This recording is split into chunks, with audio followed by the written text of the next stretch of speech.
Buenas noches a todos. Feliz Navidad, a quienes nos hemos saludado. Vamos a compartir la palabra y la meditación y el mensaje en esta noche en la carta de Santiago, capítulo 4, versículo 13. Pero antes estaba pensando en lo que dijo Daniel anoche, del año más que está pasando, o del año menos. Yo pienso que es el año menos, porque a medida que pasan los días, se acorta la distancia con nuestro Señor, el encuentro con Él, ¿no? Qué importante que. Pero le quiero hacer otra pregunta, que es lo que han planeado en el 2025, en este año que se va, si lograron terminarlo, si llegaron a cumplirlo. Seguramente algunas cosas sí, otras no. Todos estamos a lo mejor en la mitad del camino para cumplir algunas cosas.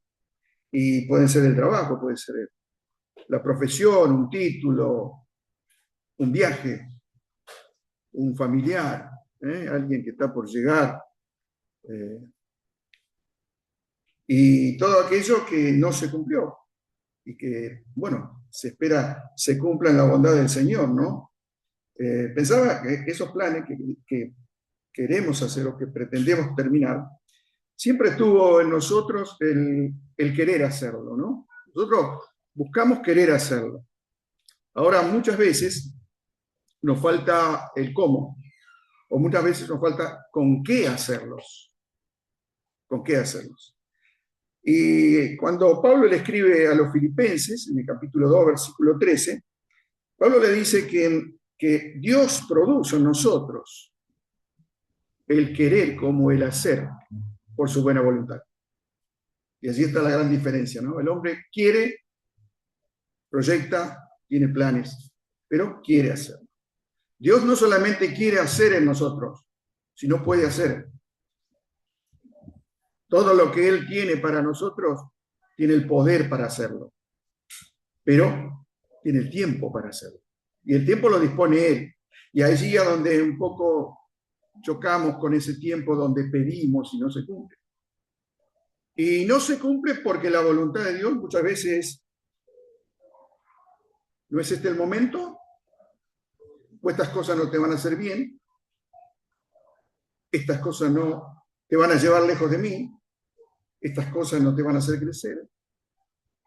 En el creyente, Dios ha puesto planes, obras en su vida a partir de su entrega, de su nacimiento. Y Dios le da prioridad a esos planes, no a los nuestros.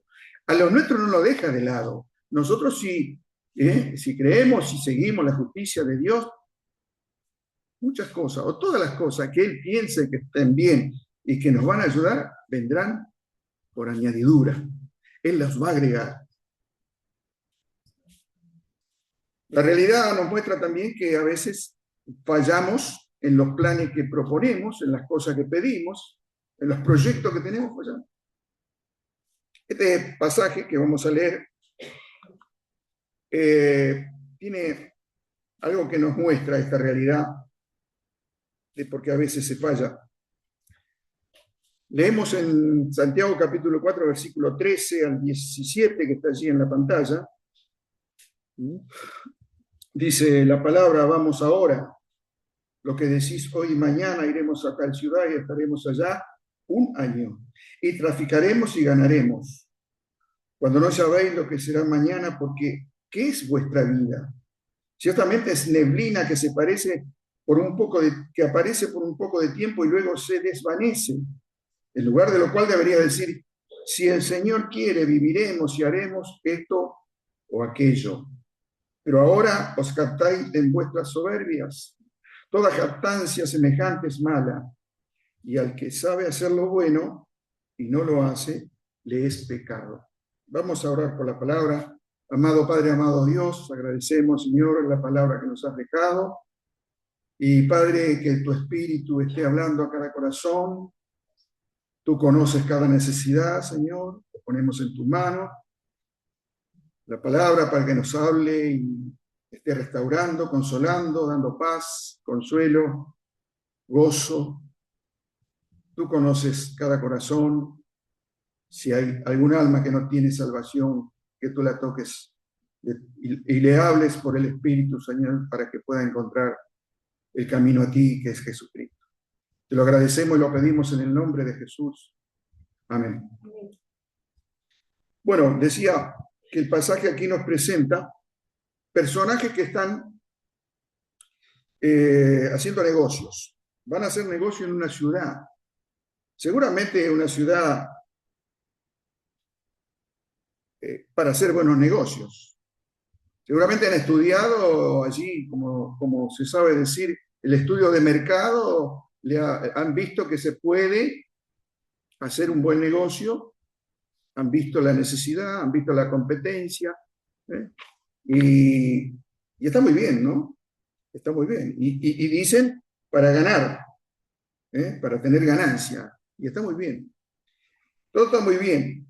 Allí seguramente había grandes oportunidades, se iban a quedar, pero no dice el escritor Santiago que no es la forma de hacerlo como ellos estaban haciendo. Ahí le faltaba algo. Ellos proponían, ellos planeaban, ellos iban a hacer todo eso. Y ahí vemos el ello, vemos la soberbia, ¿no? Vemos el yo, y como dice después Santiago, la jactancia. Se jactaban en ellos mismos. Buscaban su gloria. Entonces, lo que dice Santiago es que el futuro no es de ellos, el día de mañana no es de ellos, porque no sabemos qué va a pasar el día de mañana. No sabemos qué va a pasar el día de mañana. El ejemplo de las personas que hacen sus planes sin pensar en Dios es arrogancia, es jactancia, es desconocer quien tiene la soberanía de nuestra vida.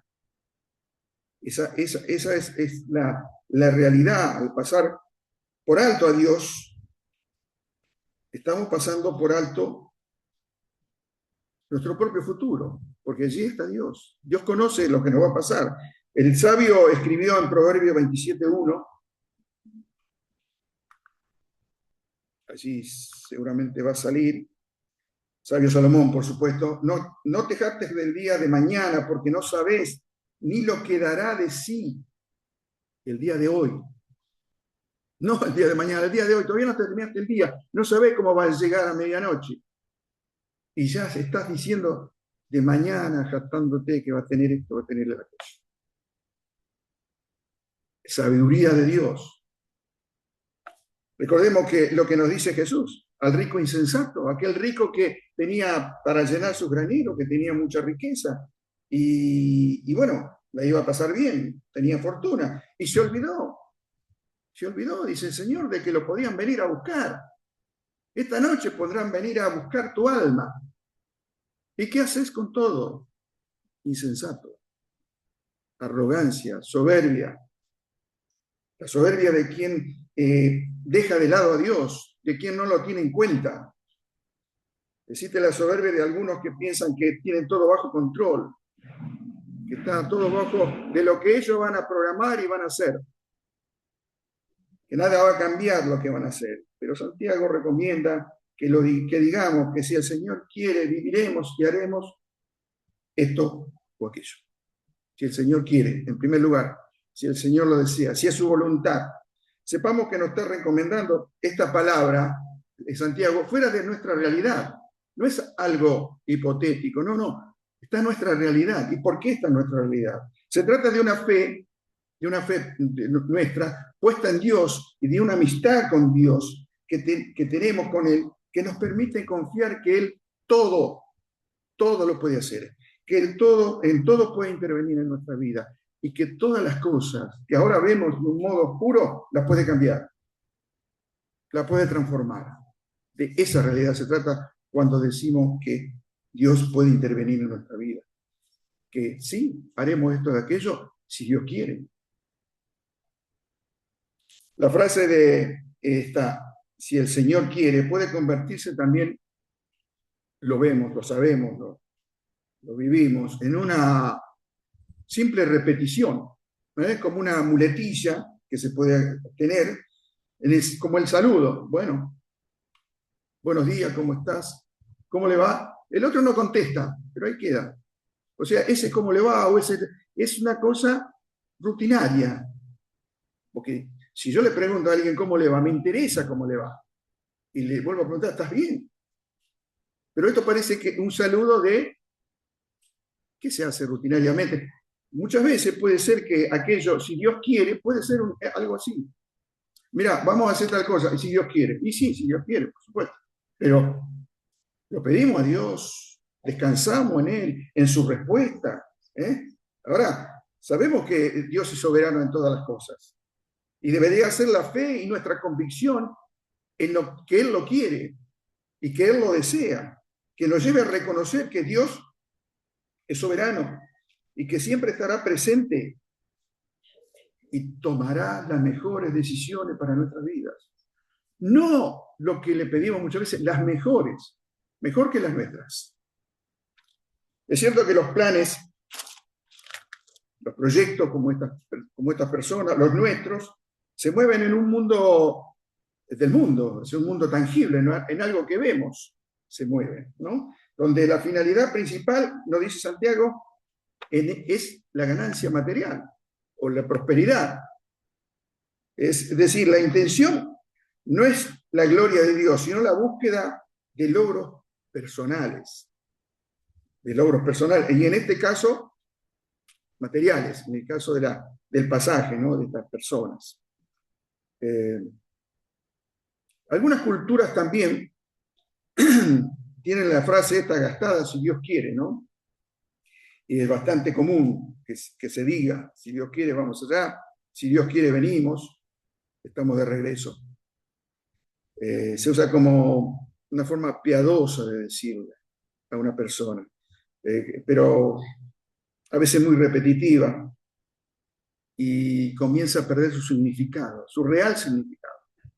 Si estamos descansando en Dios, si creemos en Dios, es si Dios quiere.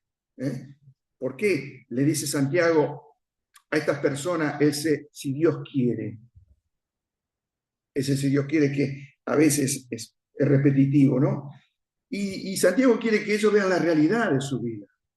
Ellos conocen la palabra de Dios seguramente le está escribiendo a quienes saben de un Dios soberano, en el cual tenemos que descansar, al cual tenemos que pedirle, en el cual creemos. Pero primero ellos deben reconocer que la vida de ellos dependen de ese Dios, en primer lugar, y en segundo lugar de sus planes. Porque no se trata solamente de los planes, sino de la vida. Porque si no tenemos vida, no vamos a tener planes, ni futuro, ni proyecciones, ni nada.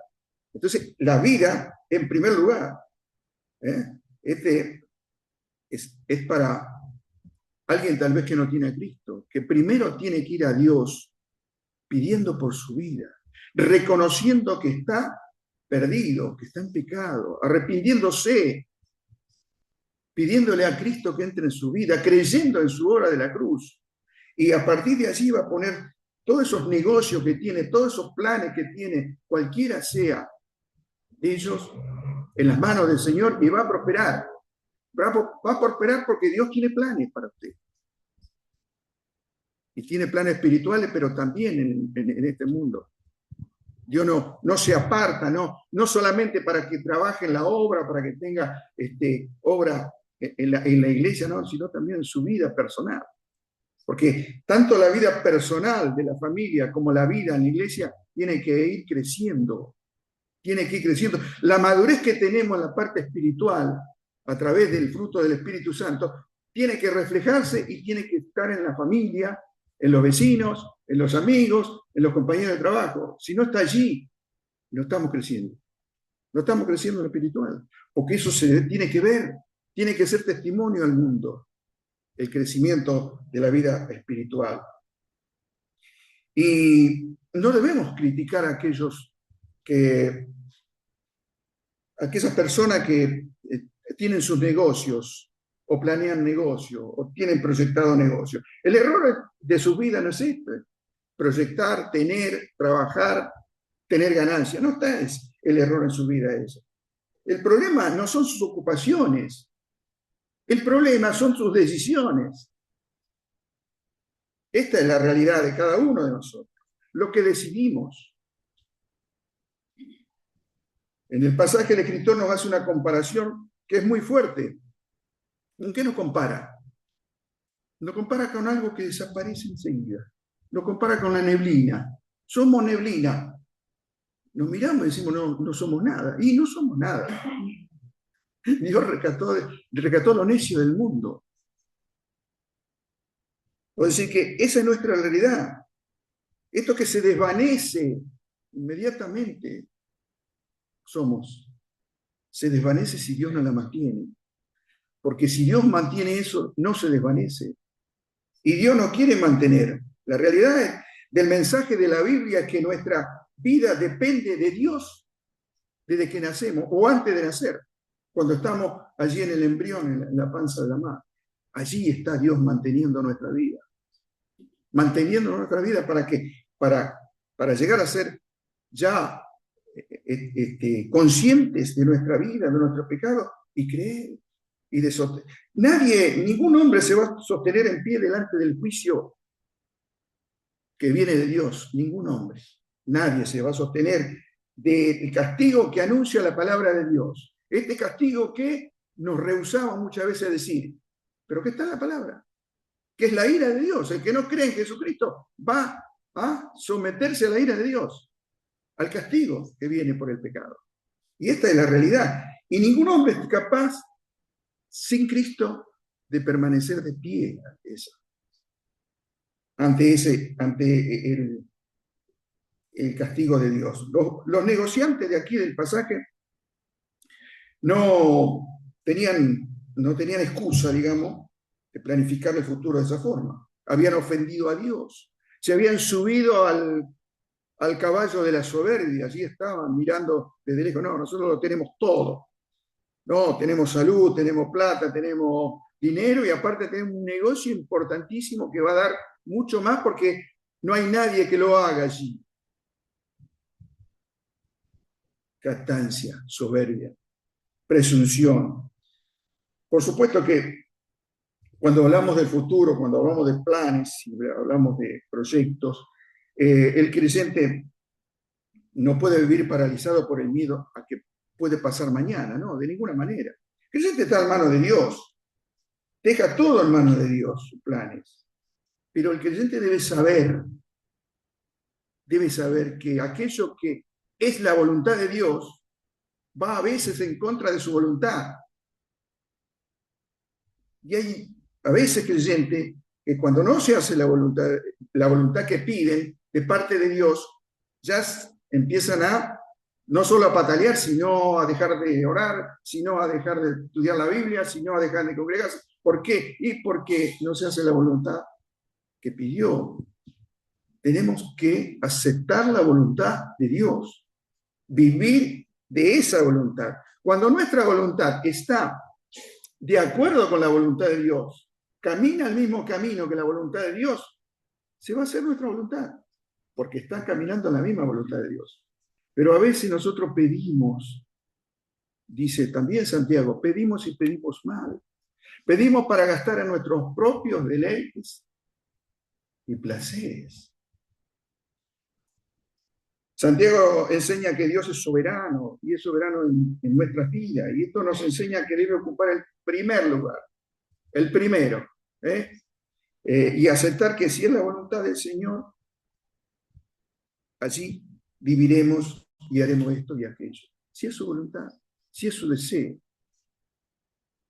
Dios no es mezquino con nosotros, no pensemos que no, Él siempre está en contra de nuestra voluntad porque lo que pedimos no sale o no viene, no. Hay algo que arreglar. Hay algo que arreglar con Dios que no viene, que no sale, y si Dios no obra, hay algo que arreglar. Hay que tener un acercamiento mayor a Dios para que Él pueda decir, mirá, sí, te voy a dar un poco más de lo que vos estás pidiendo. Él nos quiere acercar de esa forma. Nos ama, por eso nos quiere acercar de esa forma.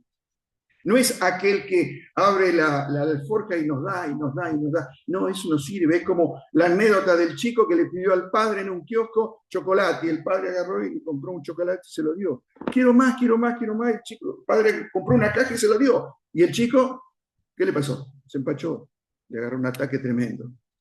Eso nuestro padre no lo quiere hacer. No quiere que nos empachemos, no quiere que nos enfermemos, porque él apunta a otra cosa. Él apunta a nuestro crecimiento espiritual, a nuestra fortaleza espiritual, a que dependamos más de Él. ¿Y por qué lo hace? ¿Que es caprichoso Dios? No, por los tiempos que se van a venir. Los tiempos que van a llegar van a ser difíciles.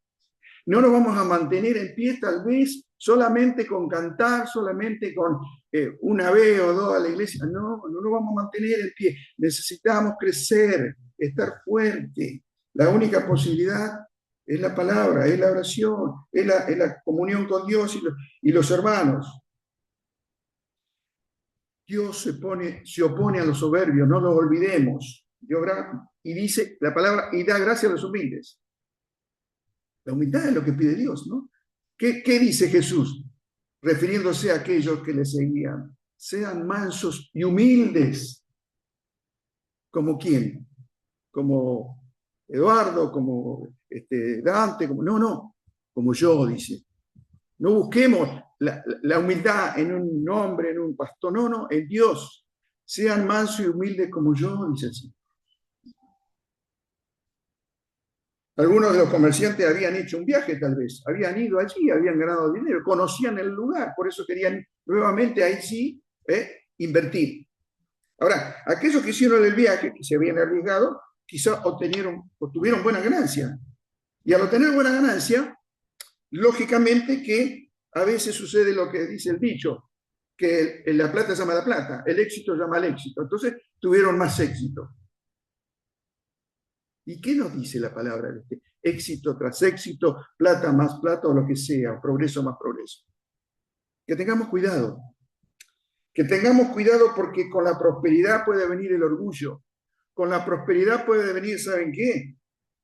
Algo que nosotros llevamos muy adentro y que muchas veces lo sacamos. La autosuficiencia. Creemos que somos autosuficientes, que no necesitamos ni de Dios ni de nadie a veces, ni de nadie. Esa es la jactancia humana, que es vana, porque le da la gloria al hombre y no se la da a Dios.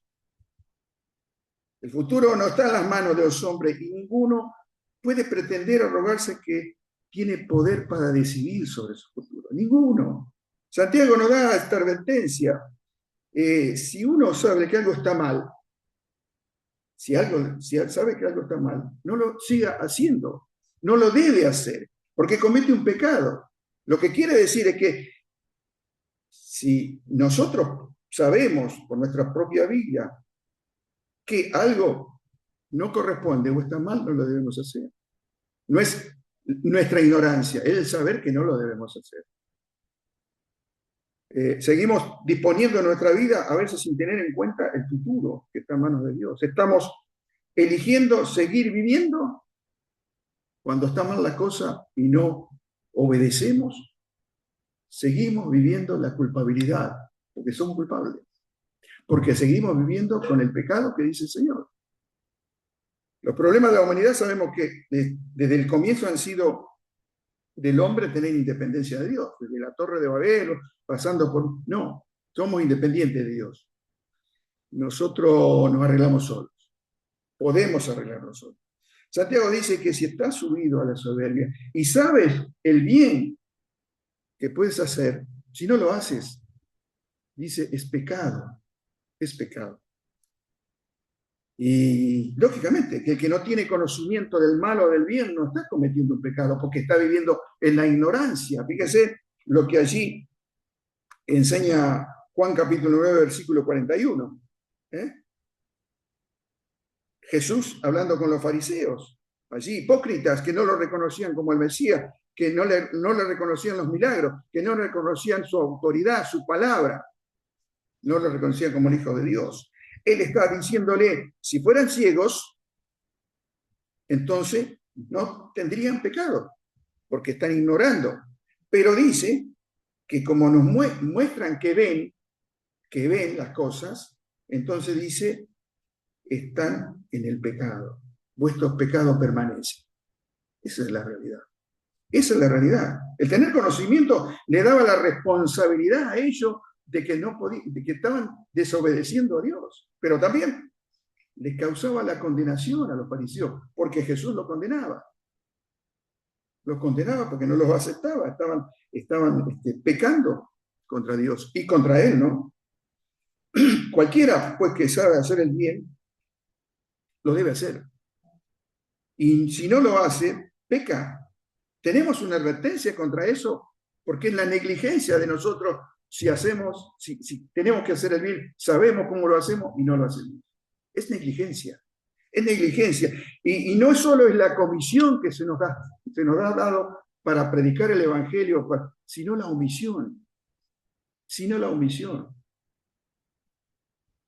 Jesús nos pone este pecado, en la realidad, cuando describe al sacerdote, cuando describe allí en la parábola del buen samaritano. Allí está el sacerdote, allí está el levita.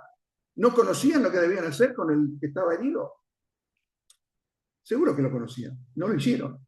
Pasaron de largo, lo vieron. ¿Tuvieron compasión? Puede ser. O lástima. No sirve. El samaritano se paró. El samaritano lo curó. Lo llevó a que lo curara. Se encargó de él.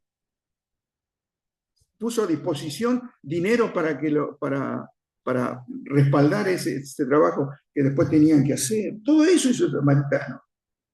Por eso, esa es el conocer la verdad y el conocer y no pecar, hacer el bien. Fíjense que Jesús también habla de cuando alimentaron al necesitado, cuando visitaron al que estaba preso, cuando fueron a ver al enfermo,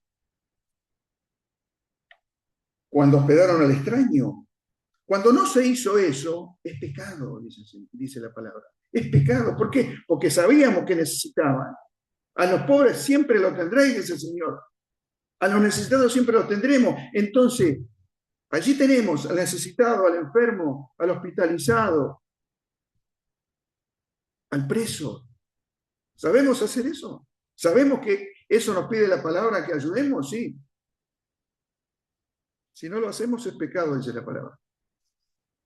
Es así lo que enseña la palabra de Dios. Visitar al enfermo, cuidar al extraño, vestir al pobre, alimentar al hambriento. Eso lo sabemos. Nos pide Dios que hagamos eso. Los pobres fueron dejados para que nosotros hagamos eso. Por supuesto que sí. Y demos gracias que tenemos para compartir, que tenemos para hacerlo. Cuando abrimos la mano y damos, es una bendición para el Señor. A mí me la están dando. Pero además, cuando abrimos la mano, podemos recibir de Dios. Si tenemos el puño apretado y no damos, no puede darnos nada a Dios porque tenemos el puño apretado. Él no está hablando a gente tampoco por ignorancia. Está hablando a aquellos que pueden y saben de la palabra y tienen responsabilidad y deben obedecer la palabra. Cuando Pablo está allí en Atenas predicando el Evangelio a los filósofos, los grandes pensadores allí atenienses, él le va a hablar de la ignorancia. Y les va a decir, en el pasado Dios pasó por alto tal ignorancia, pero ahora, dice, ordena a toda la gente, en todas partes, que se arrepienta. Se acabó la ignorancia. Se acabó la ignorancia. Cuando recibís el mensaje de Dios, ya no sos ignorante. Estás recibiendo el mensaje de Dios. No de parte de una persona, de un hombre. No. De parte de Dios lo estás recibiendo. No piense que el que está acá te da el mensaje de su corazón. El Espíritu Santo va a hablar a tu corazón y te va a decir, recibiste el mensaje. Recibiste la semilla. ¿Qué vas a hacer con Jesús? ¿Qué vas a hacer? Ya no sos ignorante. Ya tenés conocimiento. Ya tenés el mensaje del Evangelio, ahora tenés que decidir. Por este motivo Dios nos llama al arrepentimiento del pecado y la fe en Jesucristo para recibir el perdón, para recibir la vida eterna. Este es el regalo que Dios quiere darte si no tienes a Jesucristo en tu corazón este fin de año. Este es el regalo. Llévatelo en tu corazón. Cree en Jesucristo. Arrepiéntete de tus pecados, que son los caminos que no estaban en el camino de Dios, estaban apartados. Estabas haciendo negocios, planes, proyecciones en un mundo sin Dios. Y ahora Dios te quiere llevar de la mano, te quiere acompañar en esos negocios, en esos planes, en la familia, si te casas, bueno, en todo lo que puedas hacer. Dios está allí para acompañarte, para apoyarte, para aconsejarte. Es el mensaje de Dios que creas en Jesucristo. Él murió en la cruz por ti y por mí, pagó por nuestros pecados. Ahora espera tu respuesta. No tienes ignorancia, conoces el mensaje. Es tu respuesta hacia Dios. Vamos a orar. Amado Padre, amado Dios, te agradecemos el momento de tu palabra. Te pedimos que bendigas esta palabra, Señor, en cada corazón, que nos des la paz, el gozo, que restaures, que estés sobrando en aquel atribulado, en aquella tristeza, en todo lo que tú sabes y conoces de cada uno de los que hemos oído tu palabra, Señor, pero también de algún corazón sin Cristo y sin Dios, sin esperanza. Que tú le estés hablando a través de tu Espíritu y pueda, Señor, dar este paso de salvación, arrepentirse y creer en Jesucristo como su Salvador. Padre, te lo pedimos, te lo agradecemos en el nombre de Jesús. Amén. Gracias por la atención. Próxima reunión, recuerden, martes